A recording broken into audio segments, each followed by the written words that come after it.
여러분들이 아셨던 것처럼, 들으셨던 것처럼 요셉은 어릴 때 고향에서 형들에게 버림을 당하고 그리고 종으로 팔려왔습니다. 요셉이 종으로 팔려와서 열심히 살았지만 이제 좀 나아지려나 싶은 때 여러분들이 아는 것처럼, 혹시 알지 못하는 사람도 있을지 모르겠지만 억울하게 옥에 갇히는 신세가 되고 옥살이를 하게 됩니다.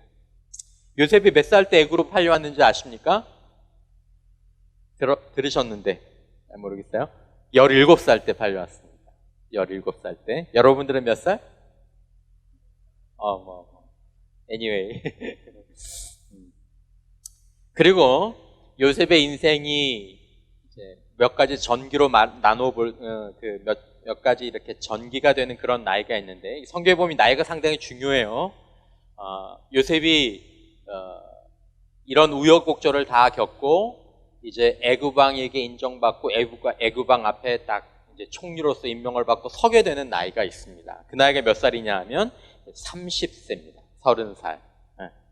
그리고 여러분 창세기 37장 2절에 보면 이렇게 나와 있죠. 야곱의 족보는 이러하니 요셉이 몇 세의 소년으로서 17세의 소년으로서, 이렇게 이제 이야기가 시작되고, 창세기 41장 46절에 보면 요셉이 애굽 왕 바로 앞에 설 때 몇 세라? 30세라 라고 얘기를 하고 있습니다. 그러니까 요셉이 바로 왕 앞에 서기까지 막 종으로 팔리고 또 옥살이하고 옥에서 기다리고 하는 그동안 그 애굽에서 어떻게 보면 고초를 겪었던 고난의 시간이 몇 년입니까? 30 빼기 17? 네, 뭐 한 13년 정도 된다고 볼 수 있겠죠. 자, 여러분, 요셉은 애굽에 팔려오면서 급격한 환경의 변화를 겪습니다. 요셉이 겪었던 환경은 요셉에게 개인적으로 보자면, 인간적으로, 세상적으로 보자면 요셉에게 굉장히 적대적인 일들이 요셉에게 벌어졌습니다. 우리 인생에 좋은 일만 있으면 좋겠는데, 그죠? 갑자기 우리 뭐 부모님의 사업이 갑자기 확 잘 된다든지, 또 아니면 누가 나한테 와서 사랑한다고 얘기해 준다든지, 별로 관심이 없죠, 여러분. 은혜를 많이 받아. 주님 한 분이면 족하죠, 여러분은? 네. 부모의 부재. 그러니까 요셉의 부모님이 살아 계셨지만 이제 요셉은 17세부터 부모가 없는 것과 다를 바 없는 인생을 살았습니다. 그리고 큰 상처를 받았죠. 버림받는 상처. 우리는 말 한마디만 들어도 이 상처가 있잖아요, 그렇죠, 여러분? 상처 없는 사람 있나요? 상처만. 고등학교 때 받았던, 뭐 중학교 때 받았던, 아니면 공동체에서 받았던 그런 상처. 그런 상처 때문에 우리가 뭐 짧게는 한두 주, 길게는 막 6개월, 1년씩 그렇게 방황하기도 하는데, 요셉이 받았던 상처는 자기를 가장 사랑해 줘야 될 형제들에게 버림받는, 사실은 버림받았지만 죽이려고 했던, 도대체 여러분들의 형제들이 여러분들을 죽이려고 했다든지, 아니면 여러분들의 가족들이 여러분들을 버리려고 했다면 그 상처가 얼마나 크겠습니까? 얼마나 크겠습니까? 저와 여러분들 같았으면 이제 그런 상처를 극복하기가 어땠을까요? 또한 요셉에게는 비록 종살이로 왔지만 요셉은 굉장히 성실하고 열심히, 특별히 주변에 하나님을 믿는 사람들, 그에게 신앙적이고 도덕적인 삶을 살라고 권유해주는, 또 그것들을 도와주는 환경이 없었지만 자신의 중심을 성실하게 지키기 위해서 노력했고, 그리고 여러분들이 아시는 것처럼 어떤 성적인 유혹에 있어서도 정말 단호하게 대처했습니다. 그러면 하나님께서 뭔가 아름다운 것들을 그의 삶에 주셔야 되는데, 선하게 살아도 소용이 없다는 어떤 도덕적인 좌절감, 또 신앙적인 좌절감.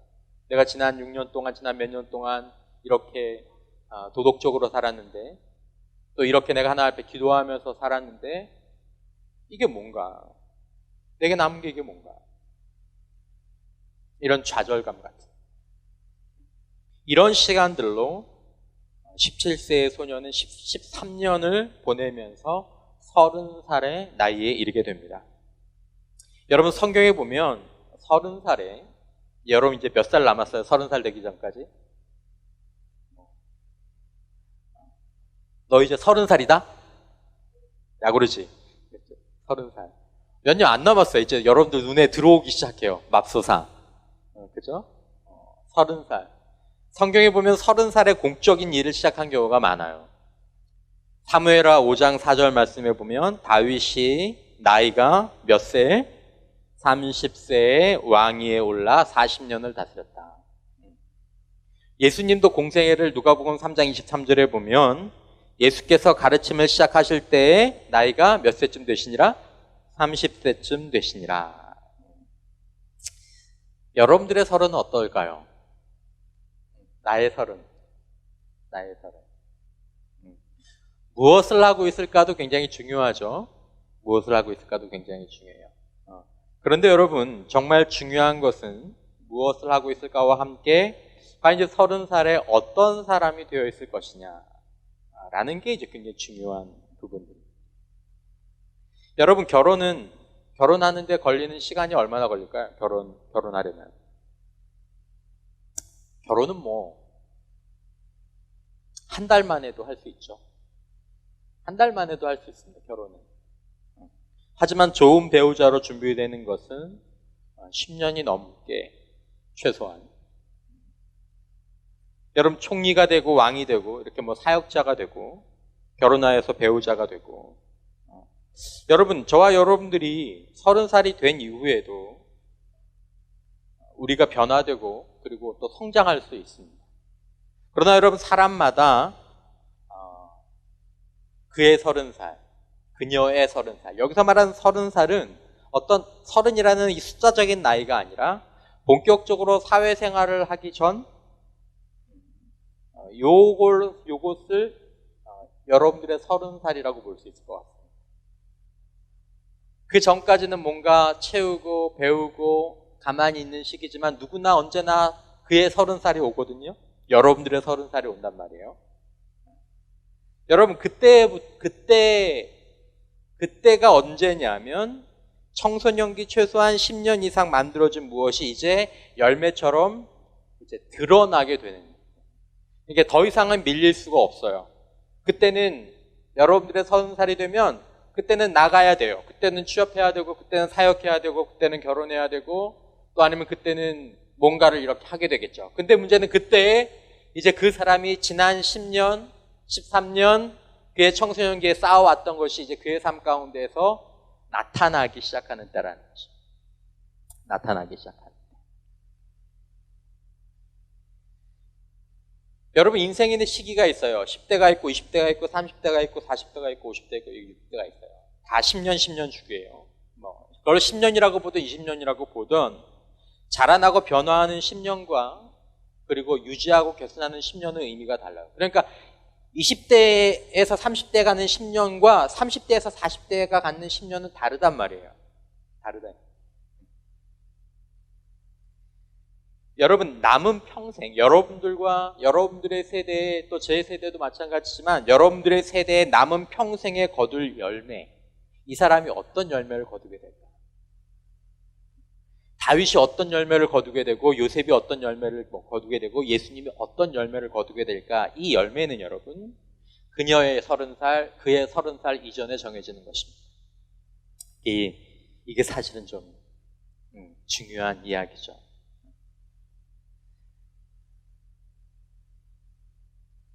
다시 말씀드리지만 여러분, 30살이라는 것은 한 사람의 인생이 밖으로 향하기 시작하는 상징적인 나이지 만 30살이 아닙니다. 취업, 사업, 아니면 결혼, 거기에는 여러분 그 사람 아니면 그녀가 어떤 일을, 무슨 일을 하게 될지, 또 어떻게 그 일을 하게 될지를 결정하는 요소들이 그 10년 안에 결정하는 요소들이 그때 자라나게 되는 거죠. 우리는 그렇게 생각해요. 총리가 되면 난 잘할 거야. 결혼하면 잘할 거야. 취업하면 잘할 거야. 사역하면 잘할 거야. 근데 그렇지 않습니다. 그렇게 되는 경우라면 하나님께서 요셉을 17세의 소년을 13년 동안 인생의 광야에 두지 않으셨고, 다윗을 도망자의 자리에 두지 않으셨고, 예수님을 광야에 두지 않으셨다라는 것입니다. 우리는 지금 그 시기를, 여러분들은 지금 걸어가고 있는 것입니다. 말씀드렸던 것처럼 오늘 본문은 요셉의 인생의 마지막에 대해 알려주는 이야기입니다. 야곱이 요셉이 56 되는 해에 야곱이 죽었다고 저희가 보죠.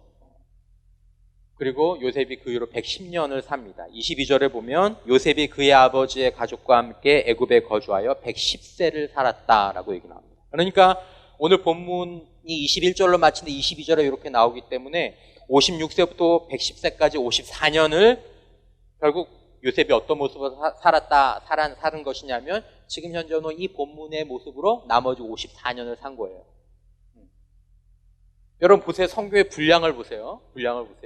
56세 오기까지 야곱의 인생이 기록되어 있는데 56세부터 110세까지는 하나도 기록되어 있지 않아요. 무슨 말씀인지 아시겠어요? 인생의 어느 10년은 올라가고 만들어지는 10년이지만 그 이후에 어느 시기가 지나면 거기서는 그렇게 많은 변화가 있지 않고 그대로 간다는 거예요. 그게 거의 결론이 된다는 거예요. 여러분 56세쯤 되면 여러분들도 56세가 오게 될 줄 믿습니다. 온다고요. 여러분 그리스도인을 살면서 가져야 될 관점 가운데 하나가 이제 인생의 그림인데 56세 이것도 여러분 나이가 중요한 게 아니라 대략 이 나이쯤 되면 여러분 이제 그 인생과 인격이 거의 정점에 이른 것입니다. 거의 정점에.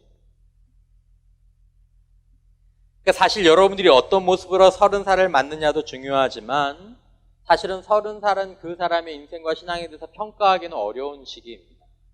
가능성이 보여요. 조짐이 보여요. 야, 굉장히 기대가 되는구나. 야, 멋있게 출발했구나. 근데 그 멋있게 출발한 인생에 대해서 이 사람이 말이나 약속이 아니라 여러분 그 인생의 30살에는 그 사람의 말로 멋있는 얘기를 할 수 있어요.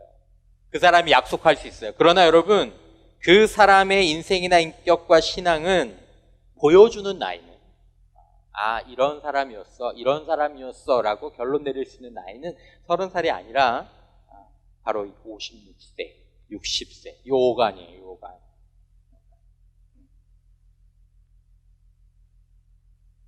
요셉이 아직 죽지 않았지만 이런 자로 살았고 그리고 이런 자가 되었다는 것을 보여주는 사건이 오늘 본문의 사건입니다. 이런 사람이 됐구나. 이런 사람이 됐구나. 비로소 이 사람의 인생에 대해서 어떤 평가가 가능한 나이가 사실은 30살이 아니라 대략 이때쯤인 거죠. 그러니까 여러분들이 인생의 진짜 정성기는 20살, 30대 이때가 아니에요. 그래서 인생을 뭐라 그래요? 인생을 100m 단거리 100m 경주라 그래요? 아니면 인생을 뭐라 그래요? 마라톤이다 그러잖아요.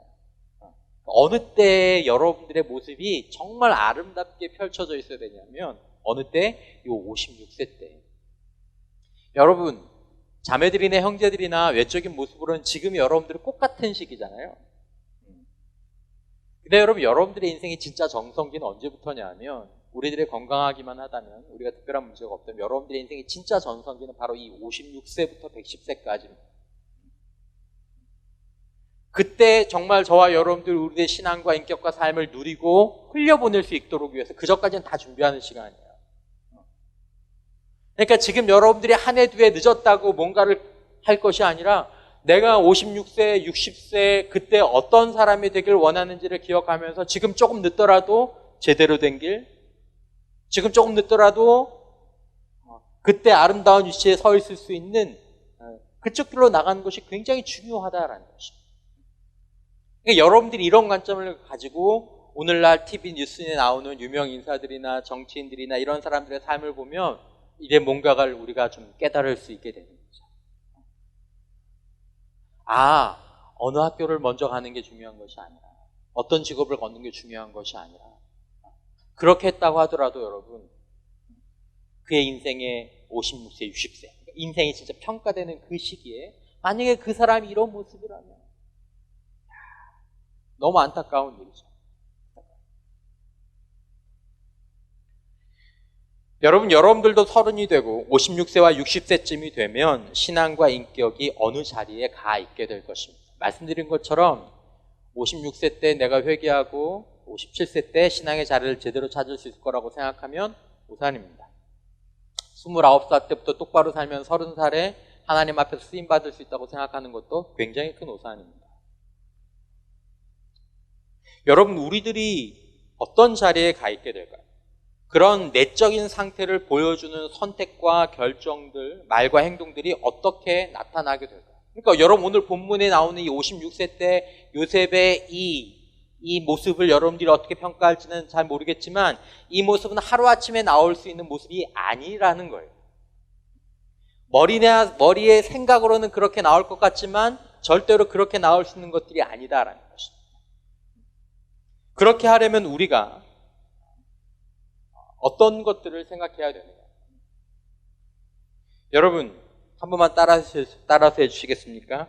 위대한 결과를 만드는 것은 위대한 과정입니다. 여러분, 이거는 성경에서도 나오지만 성경에서 나오기 때문에 하나님의 진리이기 때문에 세상에서도 진리가 되는 위대한 결과는 위대한 과정을 통해서 나옵니다. 보통 위대한 결과는 무엇입니까? 화려한 것입니다. 멋있는 것입니다. 여러분, 얼마나 멋있습니까? 요셉이 총리가 되는 거, 다윗이 왕이 되는 거, 예수님이 공생의 사역을 다 시작하는 거, 멋있게 사역하는 거, 멋진 말을 하면서 내가 하나님을 어떻게 대신하겠습니까? 내가 당신들과 당신의 가족들을 먹이리이다. 얼마나 멋있습니까? 이 위대한 결과들은 화려하죠. 그러나 여러분, 우리의 삶 가운데서 위대한 결과를 누리는 사람이 이렇게 멋있는 위대한 결과를 누리는 사람이 많지 않은 이유 무엇일까요, 여러분? 위대한 결과에는 위대한 과정이 필요한데 위대한 결과는 화려하지만 위대한 과정들은 늘 어둠 가운데 있기 때문에 그렇습니다. 어둠.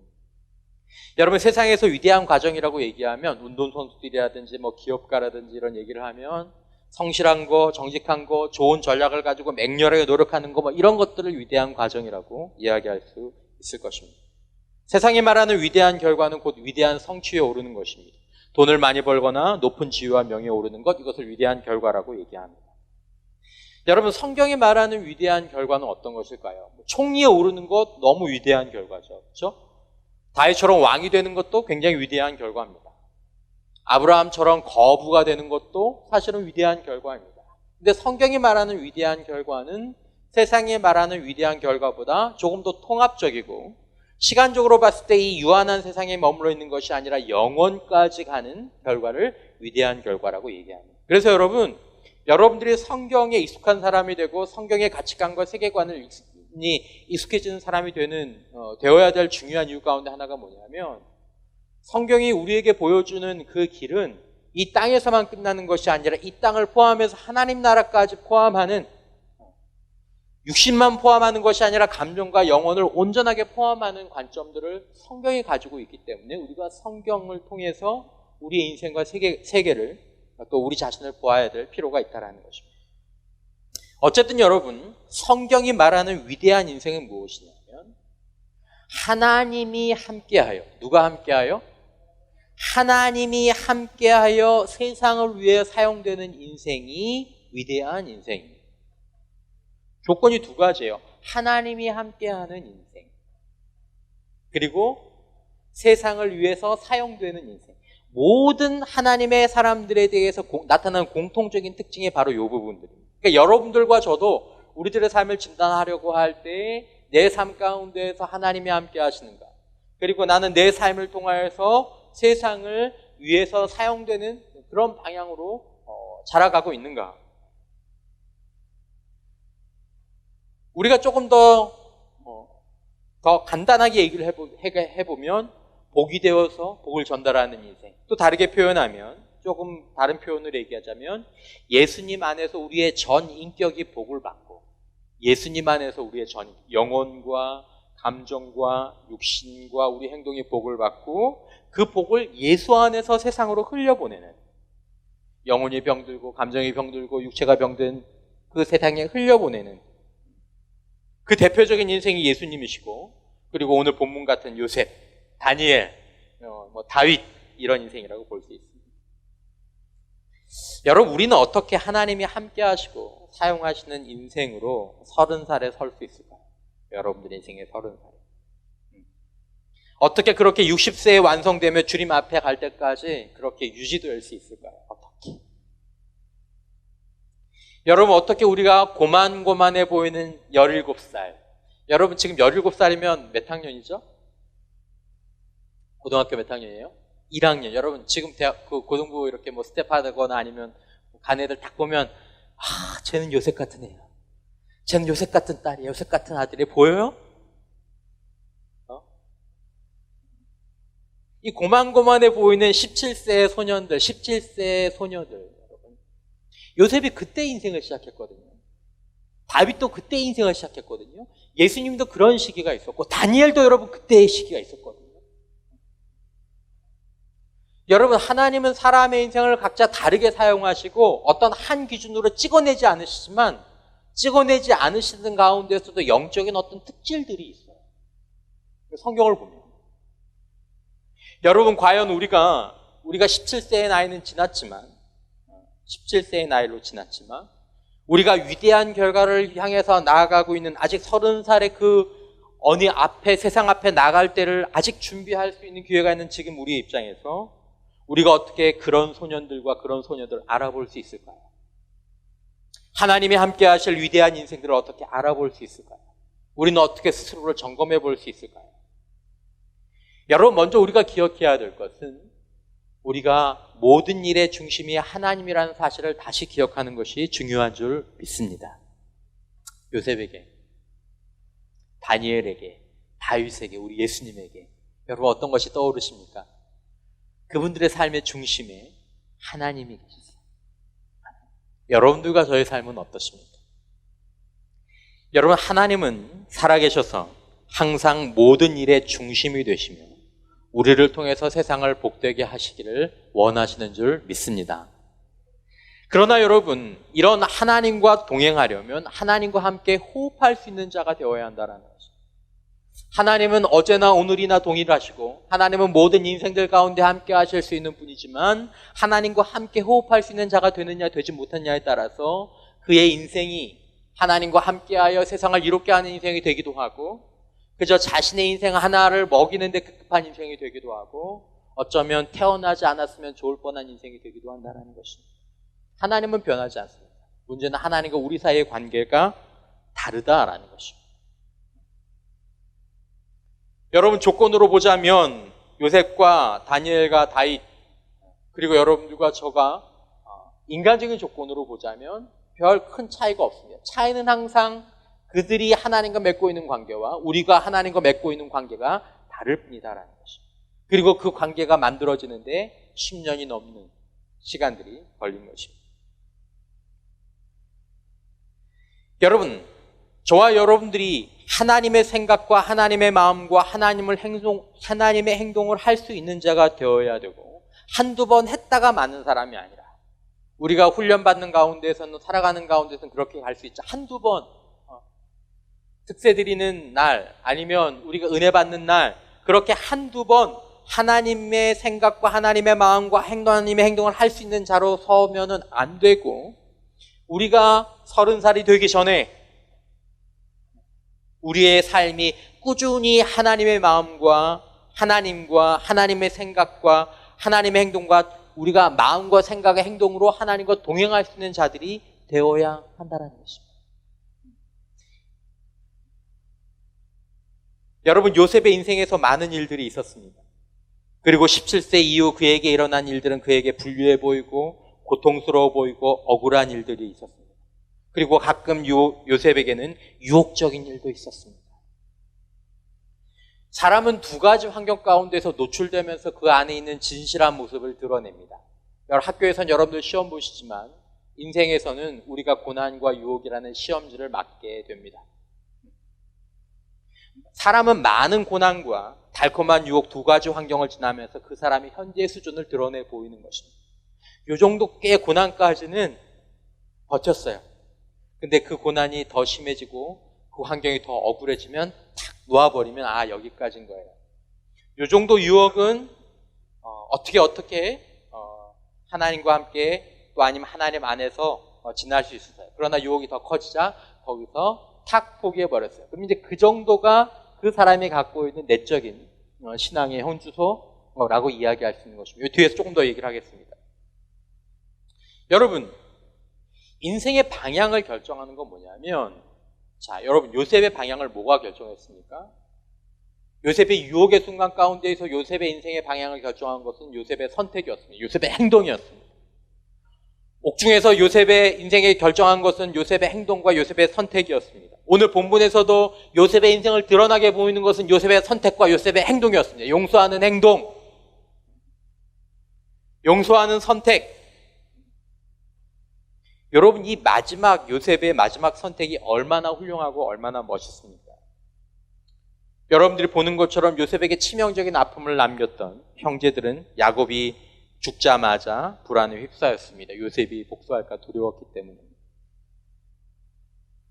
그러나 이 형제들에게 요셉은 그의 생각과 인격과 믿음을 보여주는 얼마나 이 요셉의 생각과 인격과 믿음이 위대한지, 아니면 이 요셉의 생각과 믿음과 인격이 어떤지를 보여주는 말과 모습을 오늘 본문을 통해서 이야기해주고 있습니다. 여러분, 가끔 제가 그 얘기를 하죠. 저에게도 하는 얘기이기 때문에 여러분들에게도 하는데, 우리는 우리 자신의 모습에 대해서 평가할 때 우리의 생각으로 우리 자신을 평가합니다. 그러니까 나는 좋은 사람이야. 왜? 좋은 생각하니까, 좋은 마음 보니까. 근데 여러분, 우리가 다른 사람을 평가할 때는 그 사람의 생각과 마음을 알 수 있습니까? 없습니까? 없어요. 그러니까 뭘로 평가합니까? 그 사람이 보여주는 행동으로 평가합니다. 행동으로 평가. 여러분, 행동이 진짜일까요? 생각이 진짜일까요? 행동이 진짜일까요? 생각이 진짜일까요? 나 오늘부터 공부하기로 했어. 이게 진짜예요? 아니면 공부하는 게 진짜예요? 간단해요, 여러분. 간단해요. 우리가 어떤 사람인지 보여주는 것은 우리의 행동입니다, 여러분. 자신 안에 있는 결심, 자신이 갖고 있는 생각, 의도로 우리 자신을 이렇게 합리화하는 것이 우리 안에 있는 어떤 경향성이지만, 주님 안에서 건강한 눈을 회복하면 우리는 우리의 말이나 우리의 생각이 아니라 우리의 행동으로 우리 자신의 현재 주소를 이렇게 보는, 내가 어디쯤 와 있구나. 내가 말은 이렇게 하는데 늘 생각은 이렇게 하고 한다고 생각하는데 실제로 내 행동에서는 그냥 이거구나. 여러분들의 인격은 저의 행동입니다. 여러분들도 저를 볼 때 강단에 설교하는 것들을 보지만 결국 이렇게 1년 지나고 2년, 이제 한 3년, 나랑 같이 있어 한 3년쯤 보잖아요. 형제들이 나를 보는 건 이쪽에서의 모습이 아니라 그냥 목사님의 행동이에요. 말일 거예요. 어떻게 평가될지는 모르겠지만 똑같아요.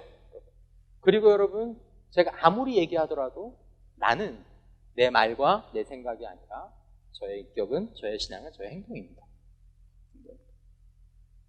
그러니까 내 행동이, 요셉의 행동이 결국 무엇을 드러내주고 있냐면 요셉의 행동이 요셉의 인격과 요셉의 믿음을 드러내주고 있는 것입니다. 여러분들의 행동도 여러분들의 신앙과 여러분들의 인격을 드러내주고 있는 것입니다.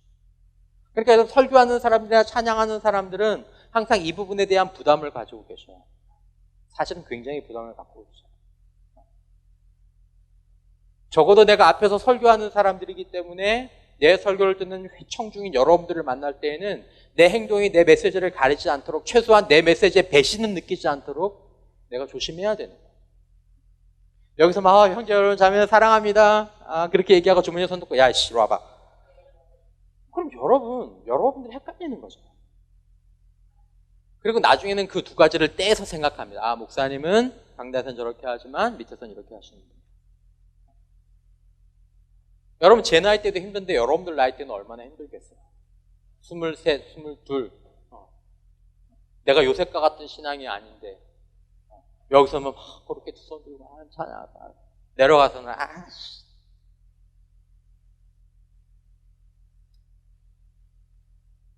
부담을 가지셔야 돼요. 부담을 가지셔야 돼요. 요새는 부담이 있습니다. 이 괴리감이 있어요. 그럼 이것들을 통합해 나아가고 이것들을 성숙해 나가는 게 우리의 과제인 거죠. 요셉이 어떻게 합니까? 요셉이 그들에게 이르되 두려워하지 마소서. 내가 하나님을 대신하리이까. 말로는 얼마든지 이렇게 할 수 있어요. 내가 하나님을 대신하겠습니까? 이 말은 무슨 말이에요? 저는 하나님을 대신하지 않는 사람입니다 라는 말이에요. 이게 사실은 되게 교만한 말이에요. 제 인생에서 저는 하나님을 대신하지 않습니다. 하나님이 제 인생의 주인이십니다. 뭐라고 얘기합니까? 당신들은 나를 헤아려 하였으나 하나님은 그것을 선으로 바꾸셨습니다. 말로는 그렇게 할 수 있어요. 근데 지금 이 요셉은 말로 그렇게 하는 것이 아니라 형제형님들이 저를 그렇게 하려고 하셨지만 하나님께서 그것을 선으로 바꾸셨습니다. 저는 이 생각을 쭉 하면서 살아왔고 이것이 제 삶의 결론입니다 라고 얘기하는 것입니다. 그리고 21절에 우리가 다른 사람들을 용서하고 다른 사람들에게 선하게 갚아야 합니다, 섬겨야 됩니다 라고 얘기할 수는 있지만 실제로 요셉은 뭐라고 얘기합니까? 내가 당신과 당신의 자녀들을 기르겠습니다 라고 이야기하는 거죠. 이게 요셉 정도 되는 사람에게 56세, 60세 때 기대할 수 있는 인생의 모습입니다. 마치 아브라함이 자신의 인생의 노년에 하나밖에 없는 아들을 믿음을 가지고, 아브라함이 어떤 믿음을 가지고 야곱에게 이렇게 칼로 내리쳤는지 아세요? 하나님께서 야곱을 살려줄 거라고, 이삭을 살려줄 거라고 생각하고 하나님 그 생각하지도 않았는데 이제 그 정도로 믿음이 이제 자란 거죠. 그렇게 하면서 이삭을 드리려고 했어요. 여러분, 오늘 나눈 주의 첫 질문이 어떤 질문이냐면 여러분들의 인생에서 가장 멋지다고 생각했던 선택을 하나 얘기해 주십시오 라는 것입니다. 여러분들이 왜 그런 선택을 하셨는지, 또 왜 그런 선택을 어떤 선택들이 여러분들에게 삶 가운데 참 내가 그때 정말 믿음으로 아니면 정말 멋있는 선택을 한번 했었지.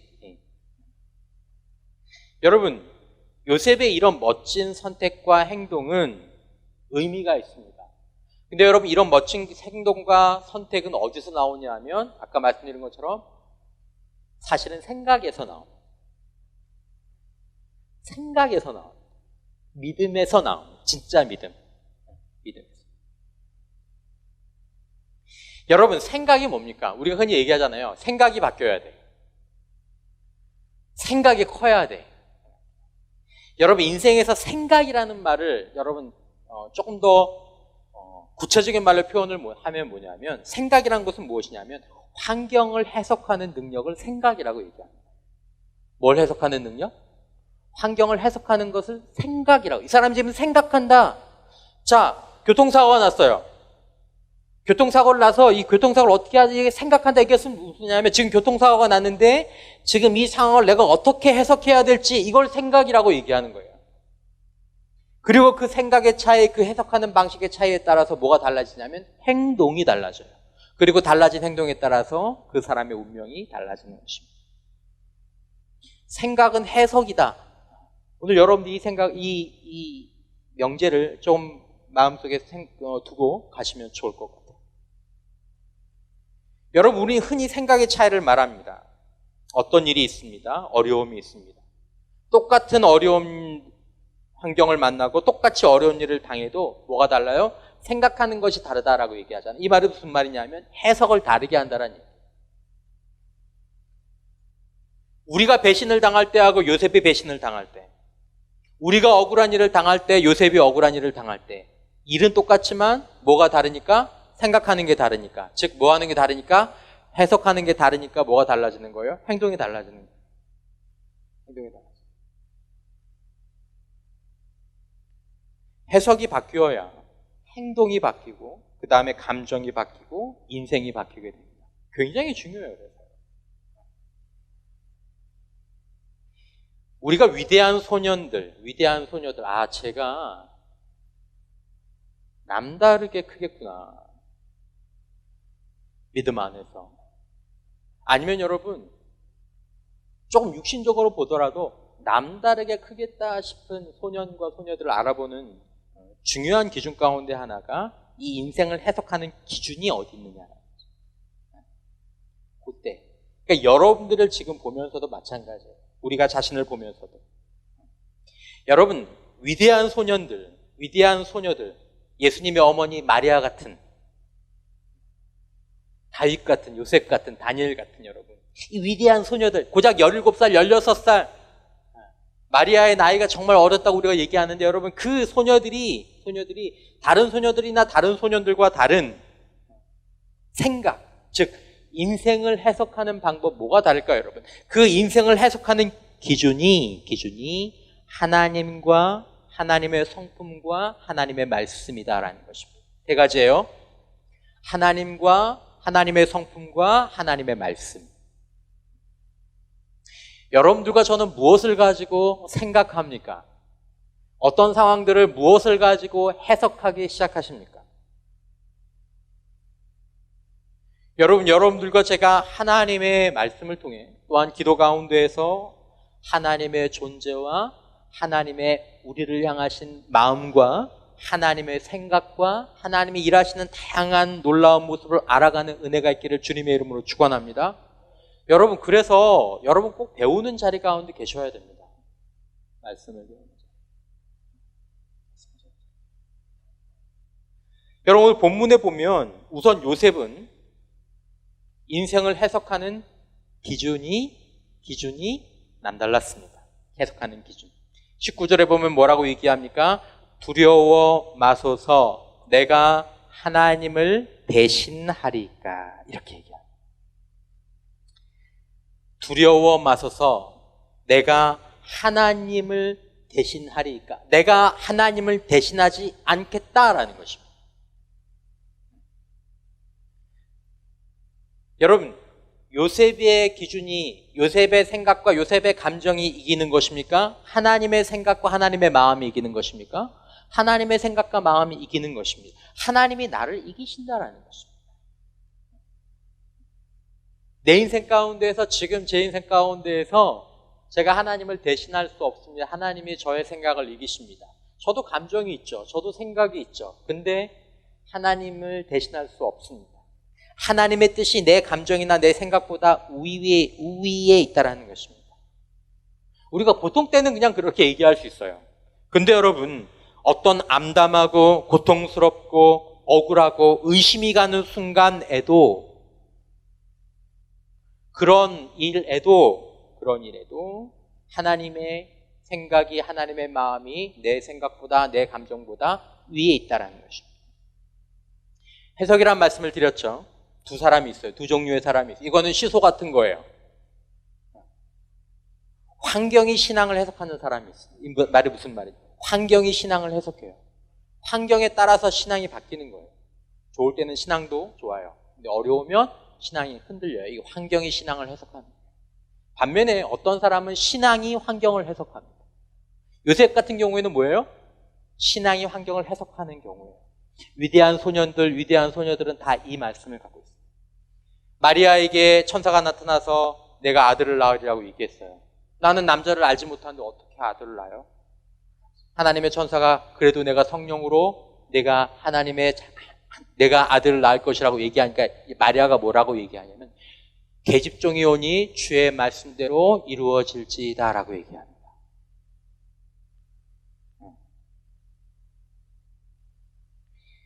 여러분 나는 환경이 내 신앙을 해석하는 사람인지 아니면 내 환경을 신앙으로 해석하는 사람인지 여러분 이것은 굉장히 중요한 차이입니다. 여러분들과 지금 제가 배우는 것은 무엇입니까? 여러분들은 한참 지금 이거를 배우고 있는 주제예요. 저는 이제 마지막 세대에 이것들을 배우고 있는 것입니다.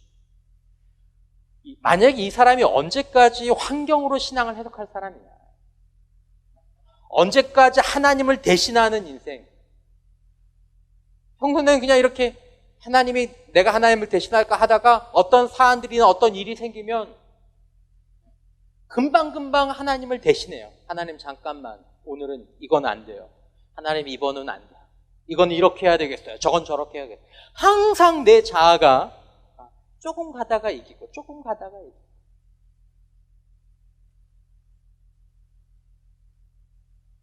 여러분 요셉은 환경이 신앙을 해석하는 사람이 아니라 신앙으로 환경을 해석하는 사람이었어요.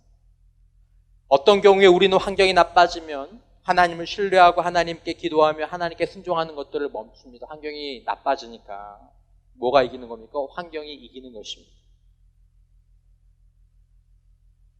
걸핏하면 우리의 삶 가운데서 하나님을 내 생각이 대신합니다.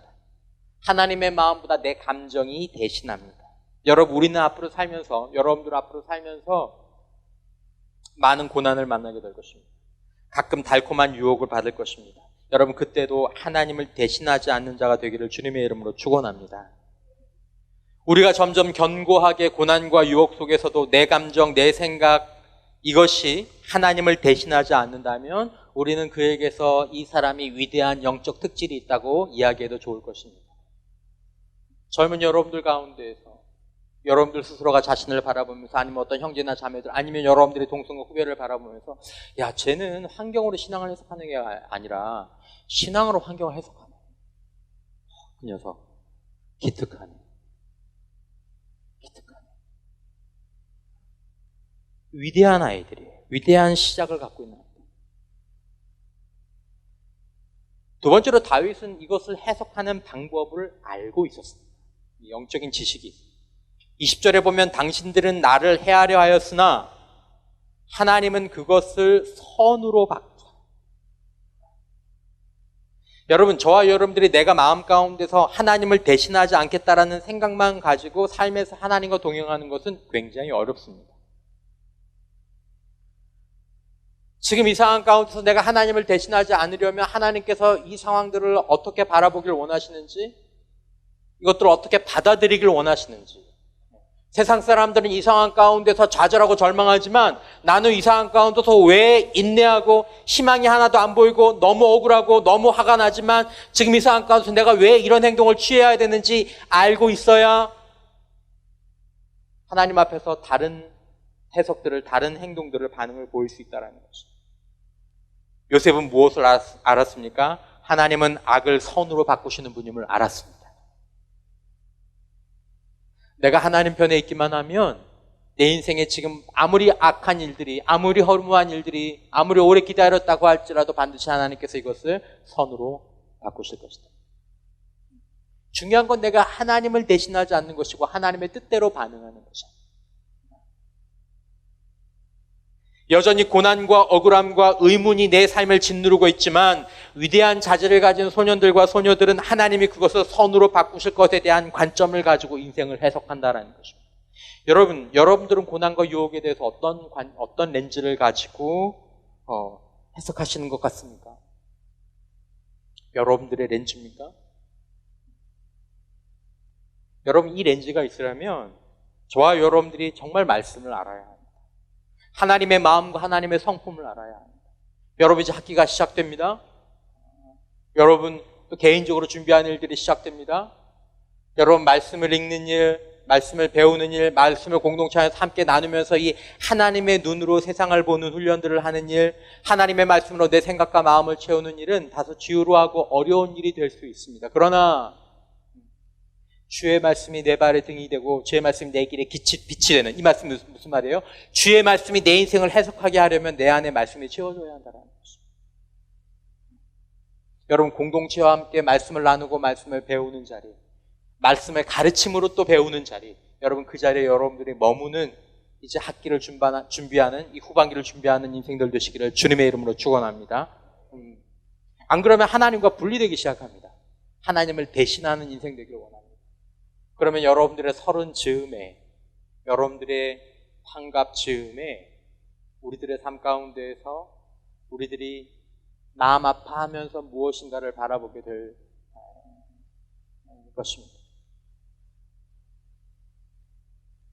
세 번째, 여러분, 해석은 생각을 바꾸고, 생각이 바뀌면 행동할 수 있습니다. 행동이 바뀌면 감정도 통제할 수 있습니다. 왜 안 억울하겠습니까? 요셉이. 여러분, 왜 안 억울하겠어요? 요셉이 얼마나 억울했을 것 같아요. 형들이 왜 날 그랬을까, 여러분? 내가 오늘 용서해야지. 오늘 용서해도 뭐 내일 힘든 일이 생기면 또 억울할 때마다 몇 번이고 형들을 생각하지 않았겠습니까, 여러분?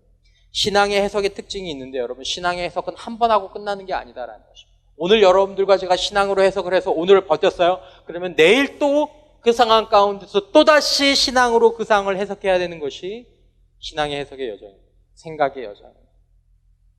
어제 용서했어요. 그럼 오늘 또 용서해야 돼요. 언제가 될 때까지? 하나님께서 그것을 완전히 선으로 바꿔주시는 것들을 볼 때까지.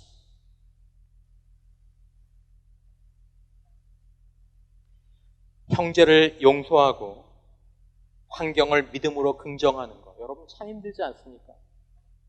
여러분들은 어떤 소년이십니까? 어떤 소녀들이십니까? 여러분들의 환경을 믿음으로 긍정하는, 하나님의 말씀으로 긍정하는, 하나님의 존재 때문에 긍정하고 하나님의 성품 때문에 긍정하고 하나님의 말씀 때문에 긍정할 수 있는 여러분 그런 사람들이 되려면 공동체에서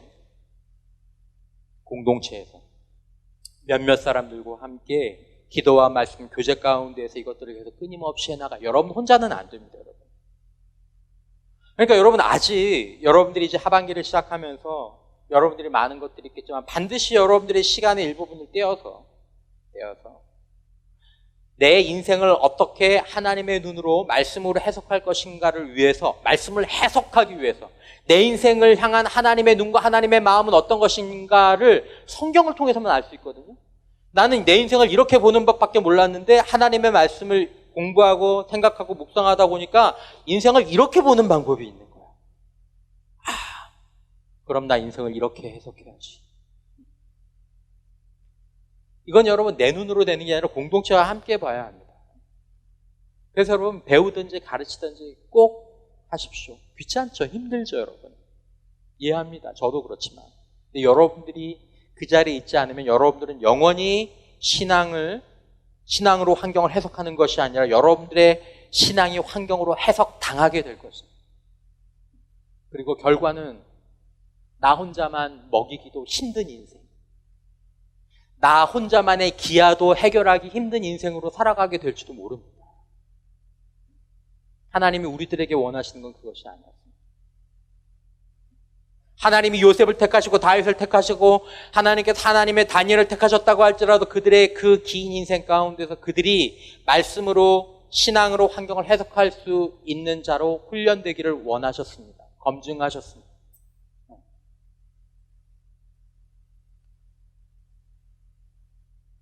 여러분 우리가 어떻게 위대한 자질을 갖고 있는 소년들과 소녀들을 알아볼 수 있습니까? 이 소년들과 이 소녀들은 목적이 다릅니다. 위대한 목적을 가진.